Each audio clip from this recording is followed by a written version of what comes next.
Chers amis, je voulais d'abord vous exprimer toute ma gratitude pour le soutien que vous m'avez apporté tout au long de ces dernières années, tout au long de son long parcours corrézien, fait de victoires, parfois d'embûches, mais toujours de joie partagée. Et encore ces dernières semaines, à l'occasion des élections cantonales, qui m'ont permis, grâce à vous, de rester président du Conseil général de notre département avec une majorité élargie. C'était pour moi indispensable si je voulais aller plus loin, grâce à vous. Car ma démarche, elle est de l'ordre de l'évidence, de la simplicité, de la clarté. C'est en effet ici, par le suffrage, que je tire ma légitimité et la force de mon engagement. Comment pouvais-je prétendre à la plus haute responsabilité du pays si un jour elle m'est confiée, si je n'avais pas au préalable la confiance de ceux qui me connaissent? Alors, désormais, c'est de la France qu'il s'agit. Notre pays, notre grand pays, un pays dont nous sommes fiers, fiers à la fois des valeurs qu'il porte, des atouts qu'il recèle et des capacités humaines qu'il contient, fiers de la diversité des hommes et des femmes sur l'ensemble du territoire, diversité qui a toujours fait notre richesse, fiers du lien social qui a donné à notre pays, dans son histoire, la cohésion qui lui a permis d'avancer. C'est pourquoi je n'accepte pas l'état dans lequel la France aujourd'hui se trouve. Et je n'accepte pas davantage la situation qui est faite aux Français.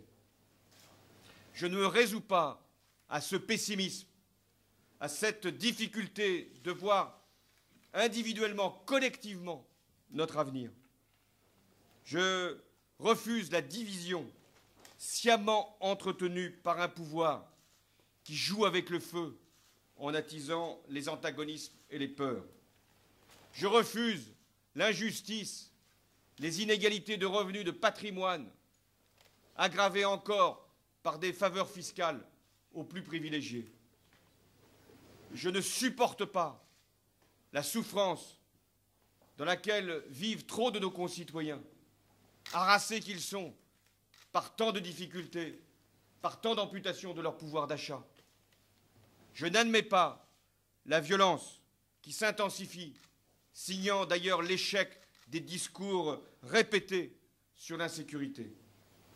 L'État, et je ne m'en réjouis pas aujourd'hui, au moment où je m'exprime, apparaît sans direction, sans cap, et pire encore, sans morale, avec les risques d'une fuite en avant périlleuse, dans une forme de sauve-qui-peut de la part d'un président en fin de course.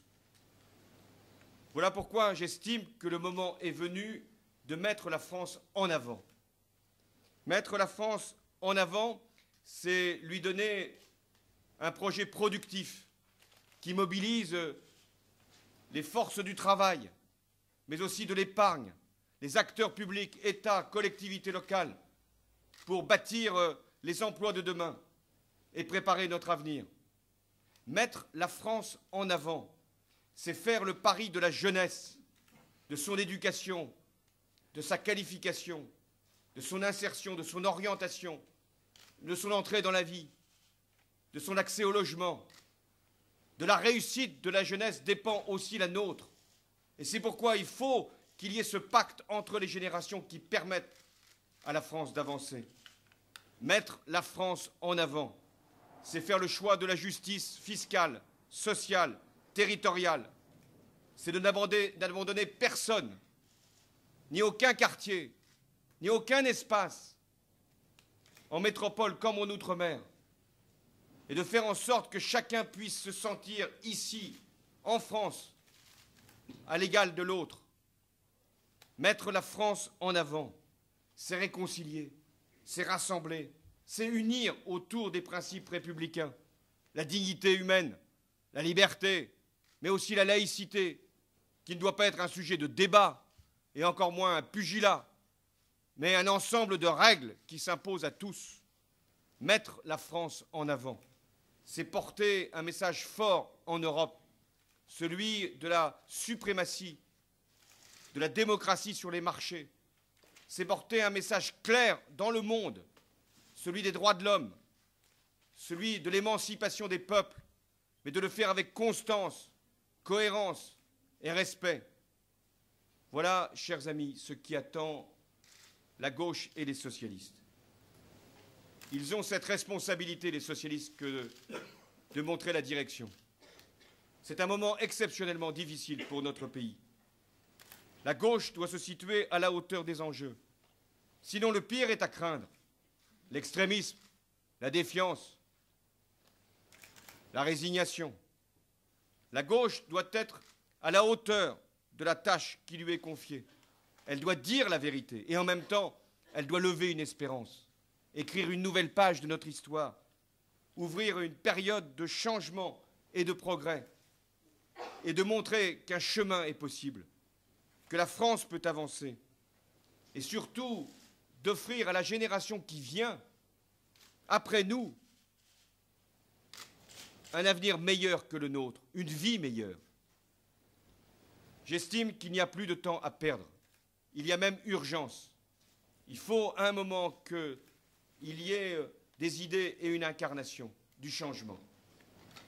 Et c'est la raison pour laquelle, ici à Tulle, devant vous, mes amis, j'ai décidé de présenter ma candidature à l'élection présidentielle à travers la primaire du Parti socialiste.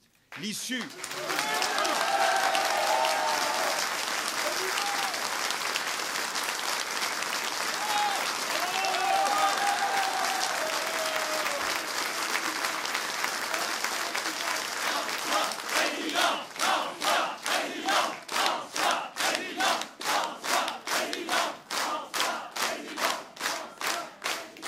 Permettez-moi de rajouter un mot, un seul.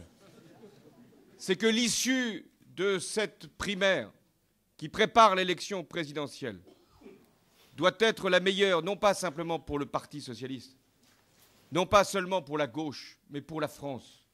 Ce qui nous attend, ce n'est pas une compétition entre nous, ce n'est pas simplement de savoir qui et pourquoi, c'est d'être capable de donner à la France et la fierté qu'elle mérite et aux Français la confiance qu'ils attendent. Merci. Merci.